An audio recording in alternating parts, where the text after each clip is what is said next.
Je suis Jeanne Visserial, je suis sculptrice.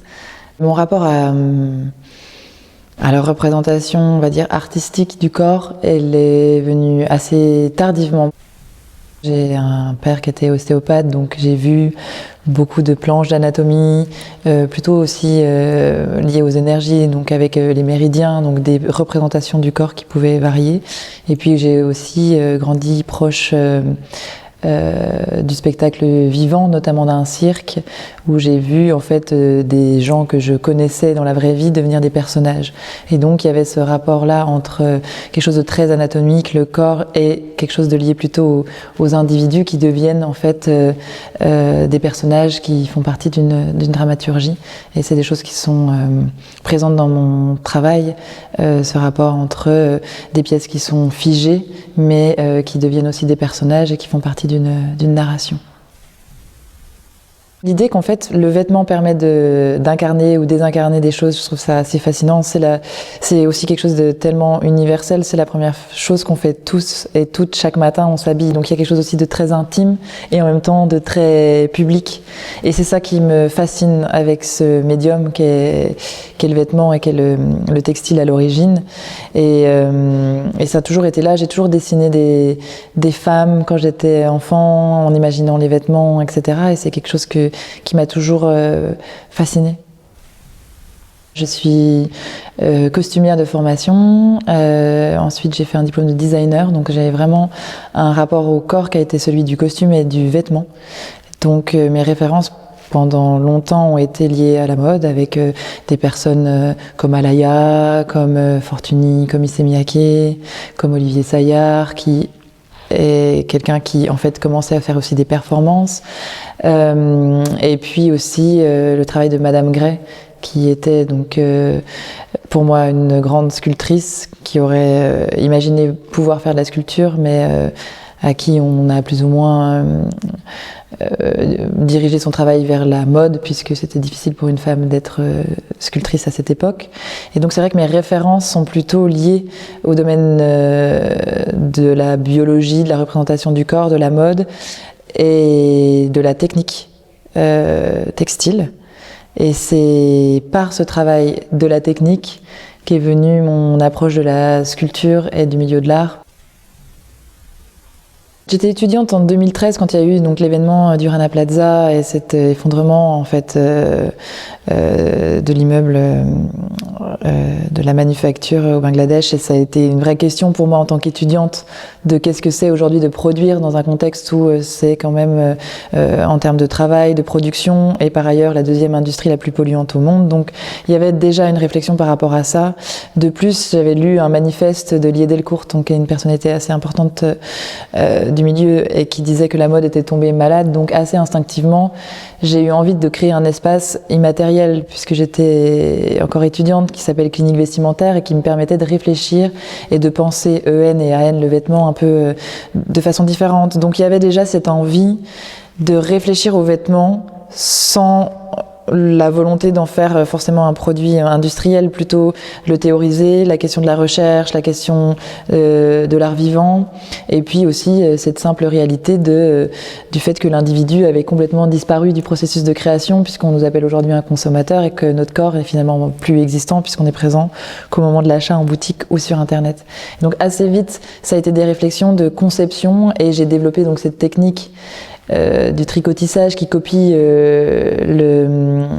le système musculaire humain, et qui m'a permis en fait de développer une technique qui était extrêmement longue à mettre en place manuellement, et c'est quelque chose que je continue aujourd'hui pour cette exposition présentée Nymphose. Tout est fait ici à la main, malgré que j'ai eu des intérêts pour la robotique, puisque en fait au moment où j'ai développé cette technique-là, j'ai eu la chance d'être prise en doctorat art, sciences, création, recherche pour développer un outil. Comme cette technique n'existait pas, comme n'importe quel artisan, en fait, on développe aussi des outils. Et donc, j'ai, en collaboration avec l'École des Mines, réalisé une machine qui me permet en fait de m'assister. Et donc, bon, ça c'est un peu un contexte de dimension expérimentale du travail, mais en fait le textile permet ça, de joindre en fait énormément de disciplines, que ce soit la recherche en matériaux souples, la mode, la photo, et ça c'est des choses qui m'ont toujours fascinée. Et puis à la fin de cette thèse de doctorat qui a nécessité quand même l'écriture de la thèse. Il y avait quelque chose, une sorte de frustration de ne pas pouvoir raconter de manière assez, pas simplement, mais peut-être plus facilement ces 10 années de recherche sur ce sujet. Et en fait, à la suite de ma thèse, j'ai eu la chance d'intégrer la Villa Médicis et d'être confrontée en fait à un environnement avec des artistes plus confirmés qui se posaient pas forcément la question du médium, m'a assez libérée et j'ai commencé en fait à utiliser cette technique pour habiller les sculptures du parc de la Villa. Et en fait, assez instinctivement, je me suis dit mais pourquoi tu fais pas toi de la sculpture pour raconter en fait tout ça et les liens et les connivences entre le moulage classique de sculpture et la couture sont très proches puisqu'on travaille sur le corps. Et en fait, depuis ce moment-là, c'était 2019, ma pratique est allée vraiment principalement sur le travail de la sculpture. Mes sculptures, je les dessine pas en avance, je dessine directement en 3 dimensions avec mon fil dans l'espace. Donc j'aime bien dire qu'effectivement l'espace est comme une feuille blanche et j'utilise des fils comme on aurait des stylos avec des diamètres différents. Donc j'ai des fils aussi fins qu'un cheveu à des fils jusqu'à 5 mm. Et je travaille plutôt de manière additive, du coup. Enfin, en tout cas, j'ajoute des couches de matière, même si récemment, à la suite d'une résidence au Japon, j'ai commencé à travailler la sculpture sur bois, donc du coup à soustraire, et j'ai trouvé ça assez intéressant. Même si le textile permet aussi de soustraire, puisque je peux revenir en arrière, enlever, etc. Donc il y a une sorte de facilité pour moi, puisque c'est comme si je gommais quand je reviens sur mon fil. Les références pour moi en artistique, en sculpture, elles se sont manifestées principalement en Italie. Voilà, avec, je pense par exemple au Bernin, avec la représentation de certains rapts ou ce genre de choses. Donc ça a été des visions assez violentes en fait de la représentation du corps féminin. Moi je suis arrivée à la Villa Médicis, il y avait ces gardes qui gardaient le jardin, armés, musclés, avec des armes, et puis dans une alcôve il y avait Cléopâtre, alors qui était représentée comme on appelle ça une sculpture au drap mouillé, qui comme par hasard laisse tomber son drap et se retrouve à moitié nue au milieu du parc. C'est très logique évidemment, c'est très agréable en tant que jeune femme de voir ce genre de représentation. Bon, pour faire, c'est bien évidemment assez violent en fait de voir ces représentations du corps féminin à travers l'histoire de l'art. Et donc là, immédiatement, moi j'ai eu envie de lui faire une armure. Et c'est comme ça que c'est venu. Ce travail autour des armors, des présences, et donc j'ai rhabillé cette Vénus au drap mouillé dans son alcôve, dans sa loggia. Et c'était hyper intéressant parce que c'est la première fois que je travaillais avec un être inanimé qui était 1,5 fois plus grande que moi. Donc on a dû, avec les conservateurs, faire un buste en 3 dimensions pour que je puisse faire des essayages avant de travailler sur cette sculpture. Donc j'ai travaillé sur des échafaudages et c'est vraiment là que j'ai commencé véritablement en fait à faire de ce travail textile de la sculpture. Et à la suite, la découverte des représentations anatomiques du corps féminin avec les Venerina de Clemente Cecchini, qui sont des Vénus allongées en cire, qui servaient en fait de modèle pour les jeunes médecins à la Specola pour apprendre l'anatomie. Ces Vénus, elles sont numérotées 1, 2, 3, 4, 5. Souvent pour les modèles masculins, on connaît la provenance. Pour elles, c'est pas grave, elles sont numérotées. Et alors, en fait, ce qui est le plus dérangeant dans ces représentations, c'est qu'elles sont toutes en état d'extase et d'extrême jouissance. Donc, il y a une sexualisation du corps féminin et en plus une sexualisation mortifère puisqu'elles sont donc éventrées. Et de la même façon, j'ai trouvé ça extrêmement violent de voir ça. Et là, j'ai fait mes premières sculptures, mes premières Vénus ouvertes, en reprenant les fleurs du jardin de la villa et en les remettant debout et en faisant des sculptures en tant que telles. La représentation du corps, en tout cas pour les présences, c'est vraiment... c'est un peu comme cette représentation du corps qu'on a un peu segmentée. D'une certaine façon, moi je travaille avec des organes vestimentaires, j'appelle ça comme ça, donc tête, tronc et bas. et je permets de les assembler comme en moulage, en sculpture, avec des coutures. Mais moi, j'aime bien aussi mélanger les représentations, donc que ça soit plutôt les méridiens énergétiques, comme un morceau de muscle, comme en même temps travailler sur différentes couches, que ce soit musculaire, organique ou juste l'épiderme. Et j'ai travaillé de cette façon-là, et aussi en les mélangeant avec l'anatomie des plantes ou des fleurs, dans cette construction qui ne segmente plus l'esprit du corps, ou comme on l'a fait, et toutes ces découvertes qu'on découvre aujourd'hui, à quel point en fait tout ça est relié, en fait, c'est des choses qu'on a oubliées, mais à quel point en fait ce qui se passe dans nos différents cerveaux agit sur le corps en lui-même. Et ça, c'est des choses qui m'intéressent énormément, et notamment aussi sur la manière de travailler, puisque comme c'est des longues heures de travail, on a aussi un état un peu de conscience modifié, puisqu'on rentre dans une espèce de transe quand on passe plus de temps à avoir un même geste et à avoir ce travail qui est sur la durée, puisque les pièces sont entre 300 et 2000 heures de travail. Donc il y a cette question-là aussi du corps mental. Ça a été un long processus pour moi de savoir dans quelle discipline je me trouve. Je pense qu'effectivement le passage au studio d'Hussein Chalayan a été exceptionnel, déjà pour plusieurs raisons. D'un point de vue technique, les 2 personnes qui s'occupaient de l'atelier de coupe étaient japonaises, et donc m'ont transmis aussi un rapport à la coupe, en fait, avec une économie de chute, etc., qui est très présent dans mon travail, puisque je génère quasi pas de chute, puisque je suis en monofilament. Donc d'un point de vue technique, c'était très intéressant. Et puis Hussein Chalayan a toujours, pour moi, été un très grand artiste. Rien que son diplôme, d'avoir enterré cette collection, d'avoir comme ça quelque chose de très performatif. Il y avait quelque chose d'artistique très très présent. Et voilà, et c'est vraiment une influence forte en tant qu'étudiante, de voir qu'en fait des créateurs utilisent l'univers vêtements pour s'exprimer de manière artistique. La mode permet quelque part cette indiscipline, cette façon de pouvoir naviguer. Effectivement, quand j'ai commencé à comprendre en fait que mon travail était celui de la sculpture, en fait, que même les prototypes que je faisais liés plutôt à la mode étaient en fait pas vraiment portables en tant que tels, et donc il y a eu une certaine libération pour moi de m'exprimer de cette façon-là, et plus juste aussi. Et j'ai adoré en fait faire mes recherches, faire cette thèse de doctorat. Ça m'a amené beaucoup. Mais la conclusion a été qu'en fait, ça a nourri un travail artistique plus qu'un travail de designer. Et c'est vrai qu'aujourd'hui, c'est vraiment dans cet espace-là que je trouve le plus de liberté. Et parfois, je crée des sculptures vestimentaires, donc elles peuvent être portées. Celles-ci, absolument pas, sont des véritables sculptures qu'on peut pas, on peut les porter, mais on peut pas les intégrer. Et ça me plaît quand je retravaille un peu cette idée de costume, mais quand il y a une véritable dramaturgie et ça reste des pièces uniques, que ça soit pour l'opéra, la danse ou ce genre de choses. Il y a l'idée, en tout cas, de l'intérieur, l'extérieur, le travail, etc., mais aussi de jamais savoir si on est à l'intérieur ou à l'extérieur du corps. Et en fait, en l'occurrence, ici, on a une exposition qui s'appelle Nymphose. Donc, c'est des états de transformation et de modification, en l'occurrence corporels, mais liés au changement de matière.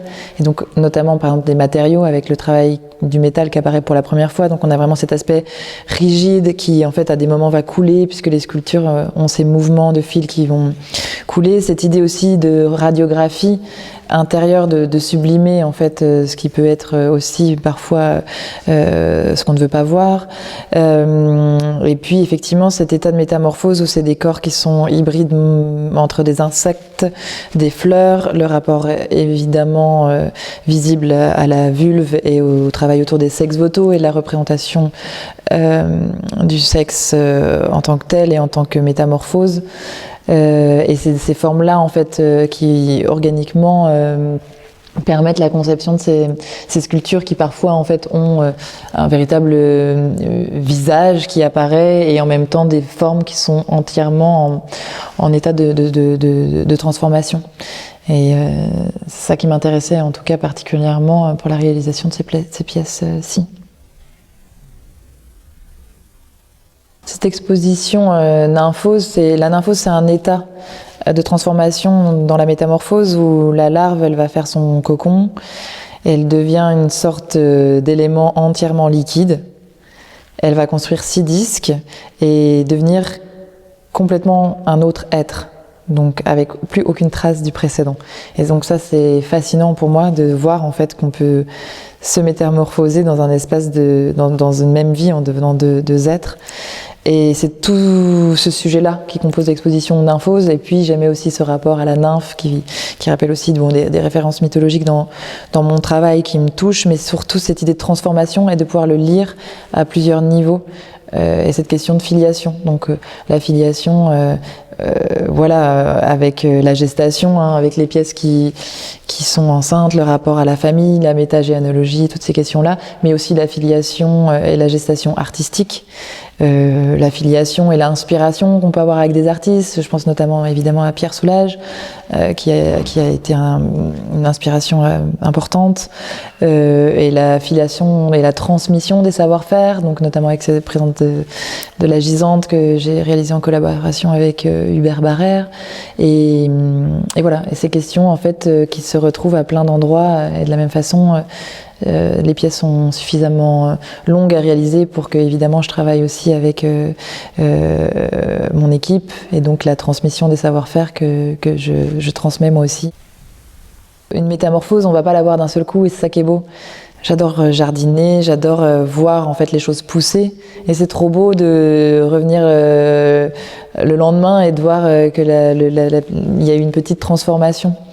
Et c'est ça que j'aime bien dans cette approche-là aussi des métamorphoses et puis aussi ici d'avoir quelque chose sur la globalité du cycle, donc de la disparition à l'apparition et ce cycle en fait.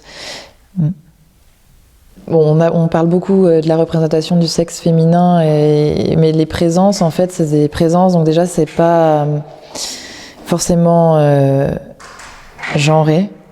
C'est plutôt des présences humaines qui parfois vont mélanger les végétaux, les insectes, le masculin et le féminin, parce que de toute façon, on a toutes et tous une part de masculin et de féminin. Et donc, effectivement, j'ai été mon propre cobaye et donc je parle de mon centre à moi, mais je les vois pas forcément que féminines. C'est une matière.